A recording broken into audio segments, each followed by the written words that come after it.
Breaking news చూస్తున్నాం. తెలంగాణలో మరోసారి రైతు పండుగ. ఇచ్చిన మాట ప్రకారం ఇవాళ 1,50,000 వరకు ఉన్న రైతుల రుణాన్ని మాఫీ చేయనున్నారు సీఎం రేవంత్ రెడ్డి. అసెంబ్లీ ఆవరణలో సీఎం రేవంత్ రెడ్డి ఈ కార్యక్రమాన్ని ప్రారంభించనున్నారు.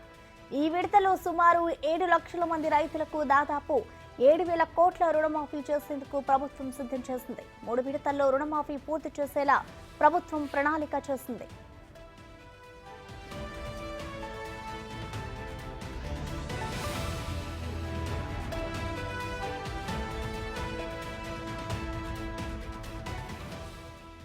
ఇప్పటికే తొలి విడతలో భాగంగా 1,00,000 రుణమాఫీ చేశారు. తొలి విడతలో దాదాపు 11 లక్షల మంది రైతులకు రుణమాఫీ జరిగింది.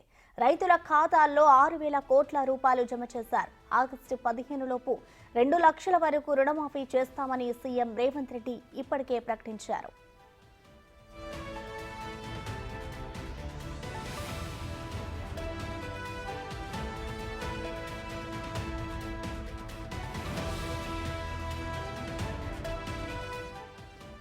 రెండో విడత రుణమాఫీ ప్రారంభ కార్యక్రమాన్ని శాసనసభ ప్రాంగణంలో టీ విరామ సమయంలో నిర్వహించనున్నారు. సీఎం, మంత్రులతో పాటు ఎమ్మెల్యేలు ఇందులో పాల్గొననున్నారు.